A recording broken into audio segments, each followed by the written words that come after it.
සුන්දර දේ සුන්දරයි. නේද? මේක පුදුම කතාවක්.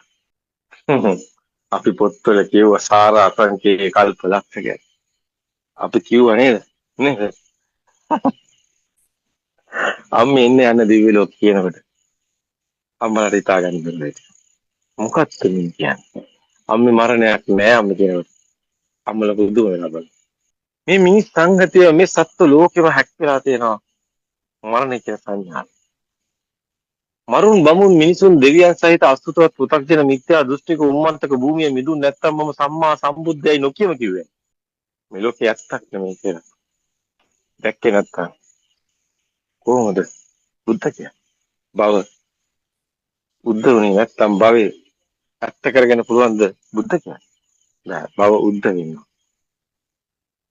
භවයේ නිරුද්ධ වෙනවා.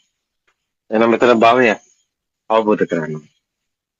භව නිරෝධෝ නිබ්බාන කියන එක. එහෙනම් භවය අවබෝධ කරගන්න. භවය කියන්නේ මොකක්ද? ඒ කම්පන. ඒ කම්පන කියන්නේ භව නිරෝධ. සසර රෝගයේ පටන් ගන්න මෙතරම්යි අවස්ථාව වෙන්නේ මෙතන.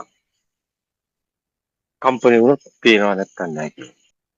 මෙතනමයි පටන් ගන්න. මෙතනමයි. මේ කාර්ය බුදුම කතාවක්. එහෙනම් කම්පනේ තියෙන තැන මිනිස් සිත තියෙනවා. සිත තියෙනවා. සිත ඇත්ත වෙනවා. එහෙනම් මේ කතාව උපදින්නෙත් මේ මොහොතේමයි කියන තැනින් ගන්න. මේ ඉපදුනේ කවද්ද? සාරාංශකේ කල්පලක්ෂයට කලින්ද මේ සාසව බල ඉපදුනේ? එහෙමයි. ඒ කොහොමද? එදත් කම්පනයක් අදත් කම්පනයක් එන එක තැනයි තියෙන්නේ. මේක මිනිස් සිත විවාගී කතාවක්.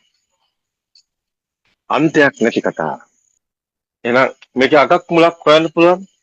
අපි මේ අපේ ඇස් වලට පේන එක ඔක්කොම ඇත්ත කරගෙන මේ මෙටීරියල් එක ඇත්ත කරගෙන මහ භූත ඇත්තද? මහ භූත ඇත්ත නෙවෙයි. පේන්නේ ඇත්තද?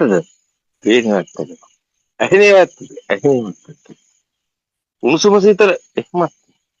එහෙනම් මොකද්ද?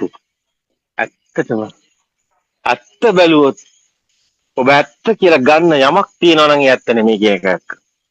ඒක අවුරුදුලු. හැබැයි අවුරුද්ද තියෙන්නේ මේක අහරයට. ඇත්ත කියලා එකෙකුට මොකක් කරේ අවුරුද්ද උට ඇත්ත හම්බෙලා නැහැ. ඉනාලෙද අන්න අරුට ඇත්ත හම්බෙලා. ඇත්ත හම්බෙච්ච කෙනෙක් ඉන්නවා. මොකද මේ ආයතන වලට එකකටවත් ඇත්තක් කවදාවත් හම්බෙන්නේ නැහැ. හරි පුදුමයි. මේක මහා ශ්‍රේෂ්ඨ ධර්ම. ආශ්චර්යයි. අපි කතා කරමු ආසියාවේ මහා ප්‍රඥාව ගැන. අපි කතා කරමු නේද? බුද්ධ ධර්ම ගැන. බුද්ධ ධර්මයේ නොදත් රාජකීය පඬිත පට්ටම් ගහපුවාට බුදු දහම කියලා දෙන්න. එන්න මොන්ඩිසෝරි දරුවනේ. මහා ප්‍රඥාව කියන්නේ මොකක්ද කියලා පෙන්නනවා. මේ අභිඥා ඥාන ගැන දන්නේ නැත්නම් එන්න අපි කියලා දෙන්න. මේ අභිඥා ඥාන කියන්නේ පොතක තියෙන ඔය වචන සෙට් නෙමෙයි. මේ මහා ඥානිත හසු වෙන. ඒ මහා ඥානට හසු වෙන.